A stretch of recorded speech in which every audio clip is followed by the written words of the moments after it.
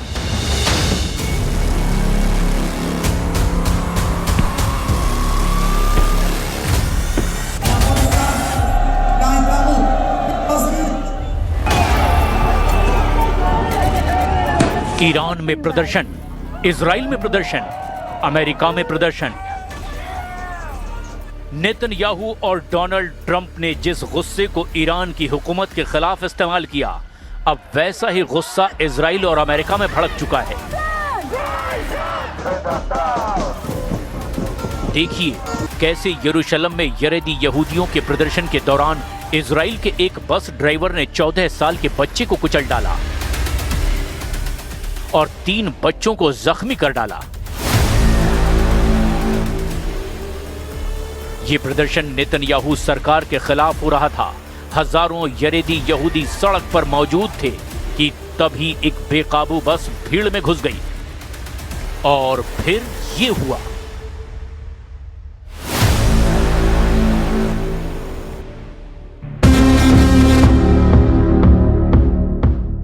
अब देखिए अमेरिका में क्या हो रहा है। अमेरिका के मिनियापोलिस शहर में एक महिला की मौत के बाद ऐसा बवाल मचा, इसमें डोनाल्ड ट्रंप बुरी तरह से घिर चुके हैं। महिला को गोली मारने के खिलाफ हजारों लोग मिनियापोलिस की सड़कों पर उतर आए क्योंकि महिला की मौत के लिए आईसीई विभाग को जिम्मेदार बताया जा रहा है, जिसे ट्रंप ने अवैध इमिग्रेशन पर काबू पाने के लिए बहुत मजबूत बना दिया है। अमेरिका की पब्लिक का गुस्सा व्हाइट हाउस तक पहुंच चुका है। गुस्सा ट्रंप पर फूट रहा है। ट्रंप को हटाने की मांग की जा रही है। अमेरिका की पब्लिक इसीलिए भड़की है क्योंकि ट्रंप के सबसे एक्टिव डिपार्टमेंट के अफसर ने एक महिला की सरेआम गोली मारकर हत्या की है। अमेरिका में 37 साल की रेडी गुड को आईसीई विभाग के अफसर ने गोली मारी। रेडी गुड की मौत की तुलना अब ईरान में महसा अमीनी की मौत से की जा रही है। 2022 में महसा अमीनी की मौत का इल्जाम ईरान की पुलिस पर लगा था। वजह हिजाब ना पहनना बताया गया। अब अमेरिका में रेनी गुड की मौत ने महसा अमीनी जैसा गुस्सा ट्रंप के खिलाफ भड़का दिया है।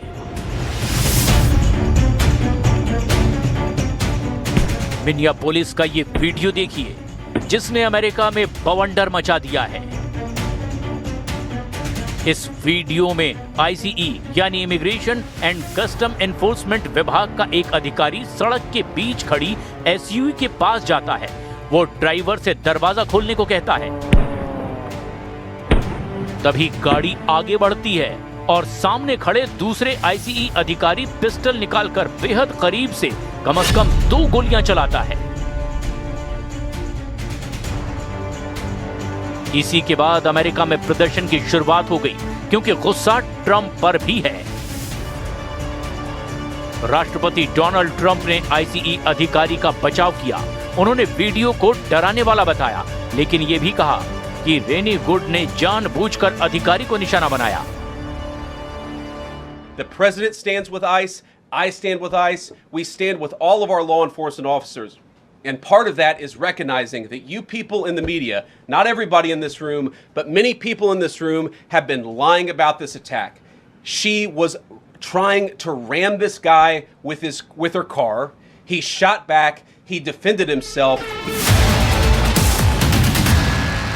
आईसीई वो डिपार्टमेंट है जो अवैध तरीके से अमेरिका में रह रहे लोगों की पहचान करता है और उनको डिपोर्ट करता है। लेकिन यहाँ मामला ऐसे एक क्विक रिएक्शन का है जिसमें एक महिला की गोली मारकर हत्या कर दी गई।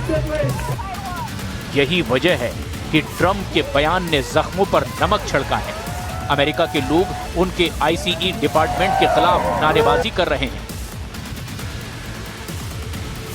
रेनी गुड को जगह जगह श्रद्धांजलि दी जा रही है। अमेरिका में लोग इमिग्रेशन एजेंसियों का विरोध कर रहे हैं।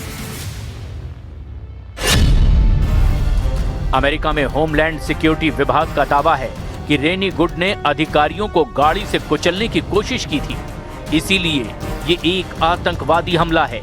यानी होमलैंड सिक्योरिटी ने 3 बच्चों की मां रेनी गुड को आतंकवादी करार दिया है। It was an act of domestic terrorism.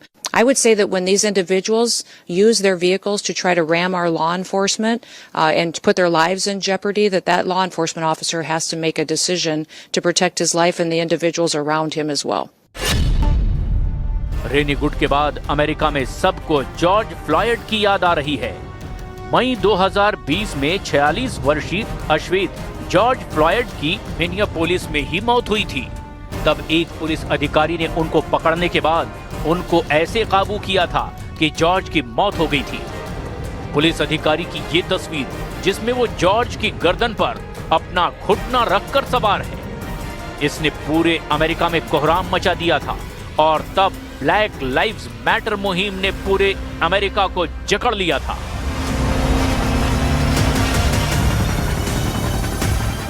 तब 2020 में अमेरिका के कम से कम 2000 शहरों में प्रदर्शन हुए। गुस्साए लोगों ने 1500 इमारतों को नुकसान पहुंचाया था। 60 से ज्यादा इमारतें आग के हवाले कर दी गई थी। तब अमेरिकी सरकार की नेशनल गार्ड यानी आर्मी सड़क पर उतारनी पड़ी थी। इन तस्वीरों ने अमेरिका में फैली अराजकता को दुनिया के हर कोने में पहुंचाया और हर कोई अमेरिका का ये हाल देखकर हैरान था। वैसे अभी अमेरिका और ईरान में हो रहा प्रदर्शन अकेला नहीं है जो इस वक्त दुनिया में सुर्खियां बना हुआ है, क्योंकि ईरान का सबसे बड़ा दुश्मन इजराइल इस वक्त ऐसे गुस्से से भड़क रहा है जहां बस से कुचलकर एक व्यक्ति की मौत हुई।